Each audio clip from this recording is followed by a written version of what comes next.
and I hated it. I absolutely hated it. Hey friends, welcome back to another video. If you're new here, my name is Elizabeth, and in today's video, I'm going to be doing a little recap of the books I read in January, my thoughts on them, if I would recommend them or not. And then I'm gonna share with you my February TBR. So keep watching if you're interested in that. If you only want to see the February TBR and you're not interested in the January recap, I will put the timestamp here and in the pinned comment down below so you can skip right to the February TBR and jump over my discussion of the books I read in January. Before I get into talking about the books, I will say I'm going to be mentioning trigger warnings for things that stood out to me in these books because I always appreciate getting trigger warnings before I consume media. If you don't like trigger warnings or if you see them as spoilers, then I would suggest skipping forward to the February TBR portion of this video. I don't personally consider trigger warnings spoilers, but to each their own. So the first book I read in January was 6 of Crows by Leigh Bardugo. And I gave this book 3 out of 5 stars on Goodreads, meaning it was a good book, not great, not the best book I've ever read, but good. So my main issue, I think, with this book was just that it was overhyped.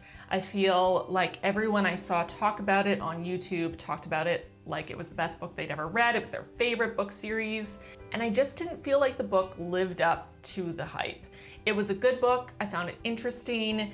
I grew to like some of the characters, but I just didn't really feel invested in the story, especially in the relationships between the characters. I feel like there were just too many characters piled into a single story with not enough individual development of each character and each relationship that we were supposed to be rooting for. The only person I really connected to was Jesper, but otherwise, I could kind of take or leave all of the characters. I also kind of hate the trope of writing teenage characters like they're 30-year-old people. So many of these characters just felt really old to me. They felt older than me, and I am supposed to be a decade older than them. And it was just odd, as much as I understand that it's a different world.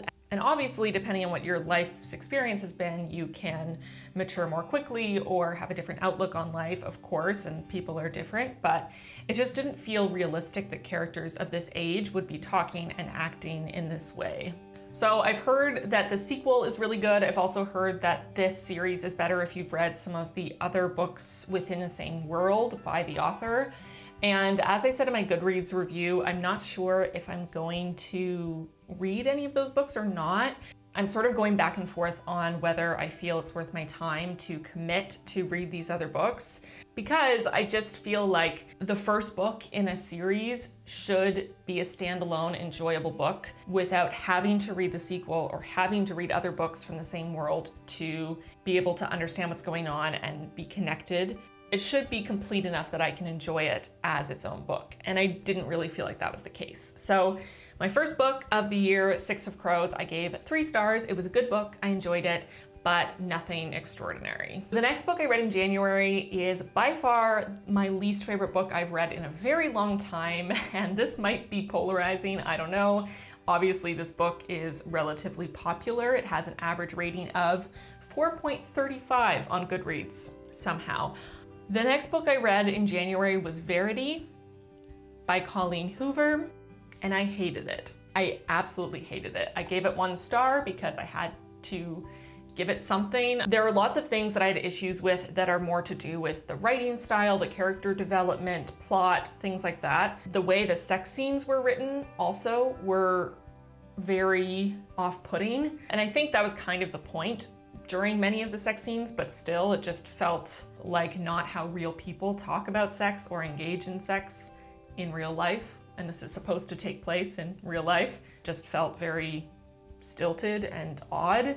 But all of those things aside, I couldn't really focus on those things because my main issue with this book was just the content was so incredibly disturbing. I did not see a lot of people talking about this, but intense, serious trigger warnings in this book for violence towards children, child abuse of very young children. It was incredibly upsetting to read, and I want to say this in the right way, because obviously there are many books that you can read that are not pleasant to read, and that doesn't make them a bad book. But I always feel that if there is going to be graphic depiction of violence, of abuse, it has to be for a reason. It should never be gratuitous, in my personal opinion. I think gratuitous depictions of violence and abuse are never helpful, literally ever. That's just my opinion. I'm sure people will disagree, but I don't enjoy reading about abuse and violence. And if it is within the context of the story, and there are other books I read that included abuse and violence that I did not rate so badly, that I didn't hate, because they were done in service of the story, because they were not gratuitous, they were represented in an honest, realistic way.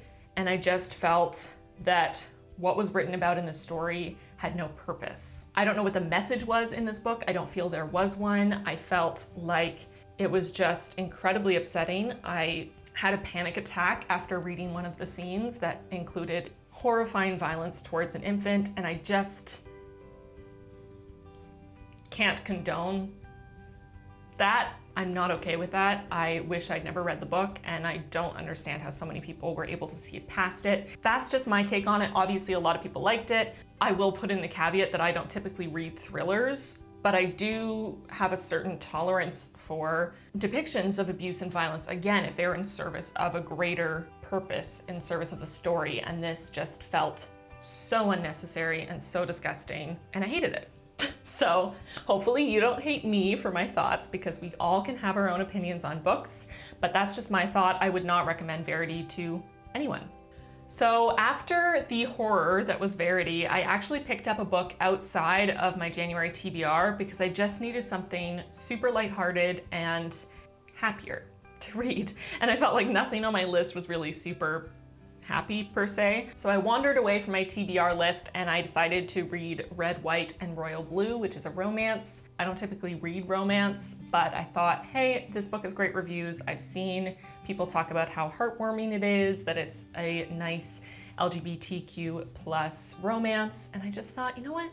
That sounds perfect. That's what I need right now. And I was right. It was great. I gave it 4 stars. I honestly was shocked I enjoyed it as much as I did, considering, again, I don't typically read romance, but I just felt the characters were so incredibly likable. They were really well developed, and I just felt so much for them. And not only was it a lighthearted, sweet romance, but it also touched on real issues that LGBTQ people face. And I just felt that it had a powerful message of love and acceptance and openness, and also had a really sweet romance that I really rooted for. So I would highly recommend Red, White, and Royal Blue by Casey McQuiston. If you haven't read it yet, it was really sweet. Okay, so the next book I read, I believe, was Becoming by Michelle Obama. I think that was the next one I read. So Becoming is a memoir by Michelle Obama, former First Lady of the United States. I'm not American, I'm Canadian, so I don't have necessarily as much of a connection to Michelle Obama as a figure, but I always respected her and felt that she had a good heart, and it seemed that she was committed to making a real difference while her husband was in office. And I always respected that about her. So when I heard that this memoir was really incredibly done, that it was a wonderful book, and seeing the average rating on Goodreads, which is 4.57 out of almost 400,000 ratings, I decided to go for it. I don't typically read biographies or memoirs, but I thought, hey, I'll listen to the audiobook. It's narrated by Michelle Obama, should be fun. And I was completely blown away. This book was fantastic. I gave it 5 out of 5 stars. I just felt it was, first of all, incredibly well written. So I don't know if she had assistants or if she's just an amazing writer on top of everything else she's amazing at, but I just felt like this story was so inspiring and moving, and it was also told in such a vulnerable, real way. And there were, I'm gonna get emotional, there were moments where she was talking about hard times in her life or losses of people she loves, and the emotion was so palpable in her voice, even after, you know, decades of time. And I just felt it was such a real, raw representation of how difficult life can be when you are faced against systematic oppression for your gender or for your race. and for your socioeconomic background. I couldn't recommend this book more. I'm gonna quote myself from my review because I'm getting too emotional to string thoughts together. So I said, I highly recommend this read to anyone who has ever struggled against the patriarchy, felt lost in a sea of whiteness, or had significant obstacles to overcome. It's a beautiful illustration of what an open heart and determination can do. Read this book. And that's how I feel. Such an amazing book. So the next book I read was Beartown by Frederick Bachman. I thought this book was incredible. I gave it 5 stars. I'm not a hockey fan, and the first few chapters had me worried that I was not gonna be super into this book, but this book actually made me care about hockey, and it also made me really feel for these characters that felt so real and raw, who were going through the types of things that we like to turn away from and pretend are not a common life experience, but happen to so many young people. The story was beautifully written, and the narration on the audiobook was really incredible. I really enjoyed that this novel didn't just focus on one generation in this town. It delved equally deeply into people in this town of 3 generations and really looked into how the culture of their town had impacted them in unique ways. This story is not really fun to read. It explores some of the darkest corners of our society, and it shines a really bright light on toxic masculinity within hockey culture, which I think is something that has been touched on in recent years, but is still not being explored to the extent it should be, and not just in hockey either. Trigger warnings for rape and suicidal ideation. Despite the intensity of this read, the concepts explored were exposed with care and a stark honesty that is both refreshing and horrifying at times. I felt incredibly moved by this story, and I would recommend it to everyone.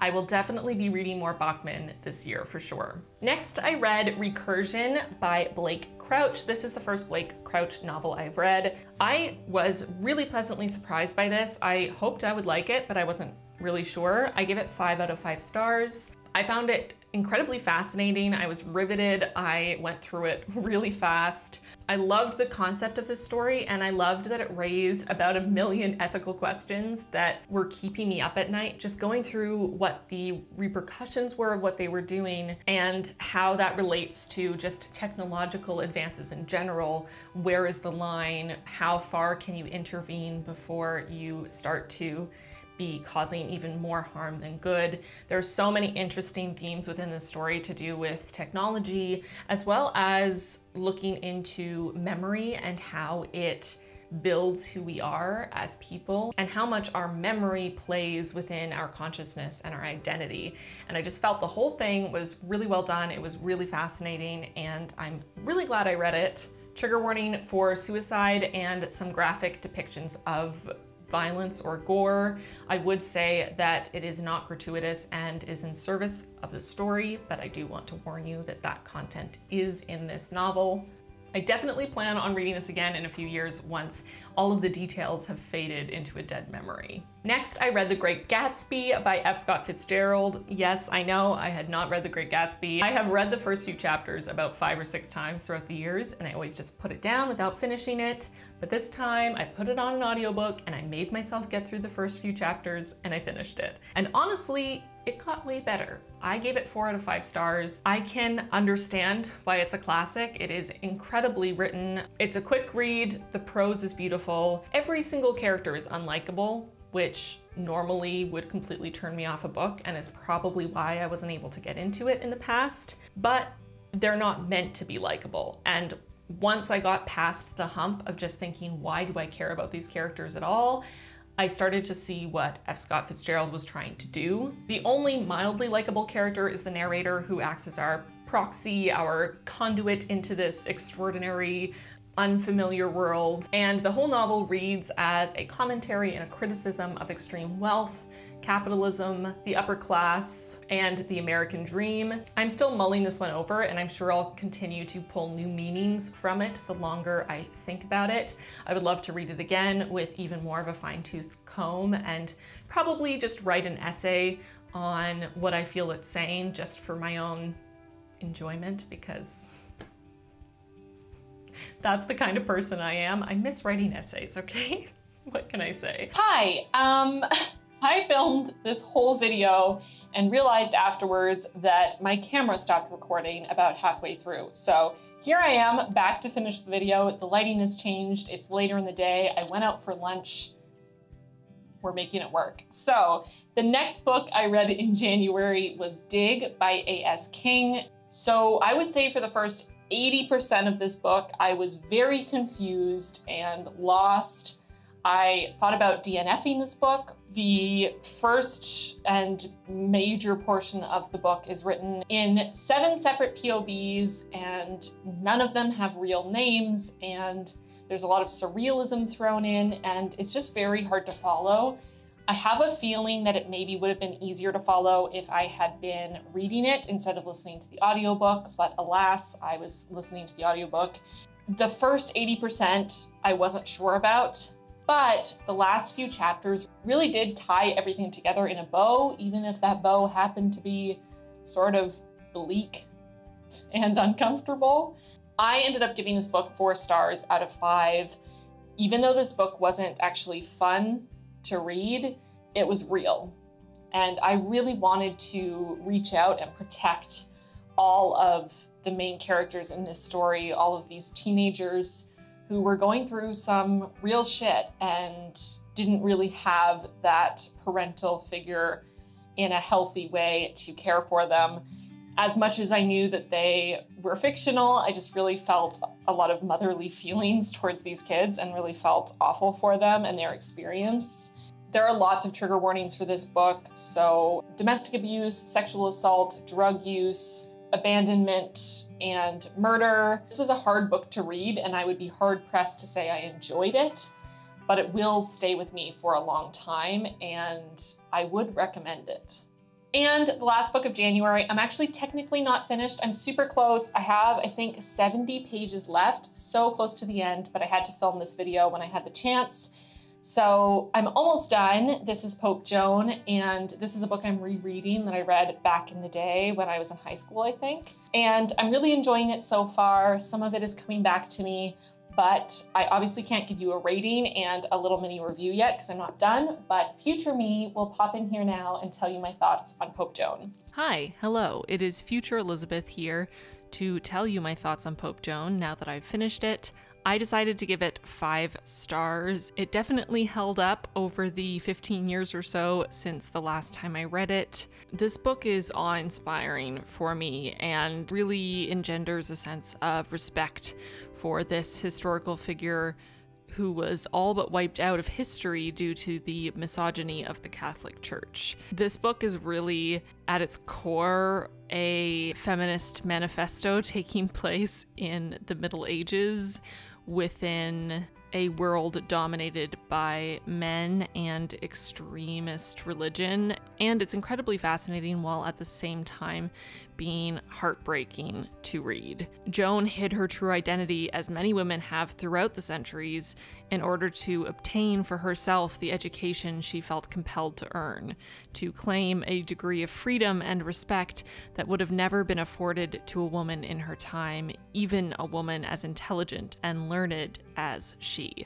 I think what moved me the most about this book is the unfortunate fact of how little we have really progressed in 1,000 years. Even still today in the 21st century, women are seen as less than, second-class citizens or property, whether in actual practice and law or in attitude. It's very unpleasant to read this book and to be faced full on by this intense, overt misogyny, but it's also an incredibly empowering read. To quote the author, "I want readers, particularly women, to understand one basic truth. To empower yourself in this world, you must learn." Joan represents the empowerment of women, the realization of their full potential, by using all their talents, especially the mind. I'm glad I read this novel as an impressionable girl trying to navigate my place in the world, and I am glad to read it again as a woman, resolute in my knowledge that my gender does not predetermine my path in life nor ability. I would highly recommend this novel to each and every one of you, trigger warnings for graphic violence, rape, and domestic abuse. Okay, so those are all the books from January. I read all 8 for my January TBR plus 1 bonus, so I'm 9 down for my 100 book goal for 2020, and I'm excited to go on to February and read another 8 books. So without further ado, here are the 8 books I'm planning on reading in February. Know My Name, a memoir by Chanel Miller. The Seven Husbands of Evelyn Hugo by Taylor Jenkins Reid. Circe by Madeline Miller. Where the Forest Meets the Stars by Glendy Vendera. Dark Matter by Blake Crouch. The Silent Patient by Alex Michaelides. Wilder Girls by Rory Power. And finally, L'Étranger by Albert Camus. So other than L'Étranger, I haven't read any of these books before. And other than Blake Crouch, who also wrote Recursion, which I read in January, I haven't read any of these authors before. I think I got a pretty good mix. We have a memoir, we have a variety of adult fiction, we have young adult fiction, psychological thriller, science fiction.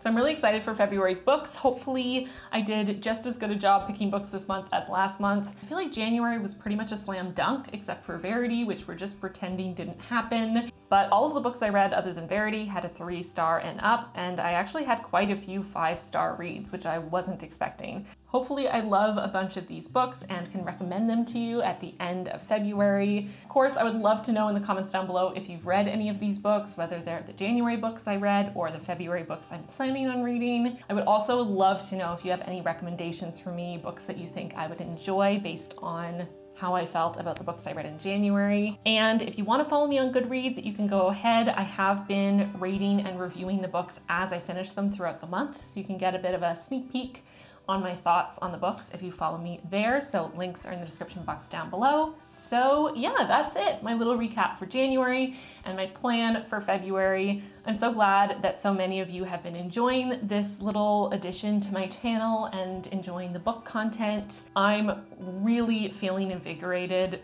getting back into reading again. I'm so glad that I made this goal for myself this year.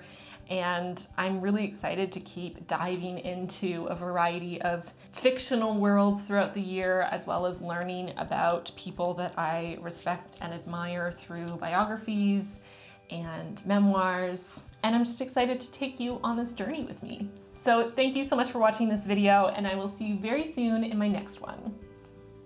Bye, friends. Thank you as always to my patrons for your generous support.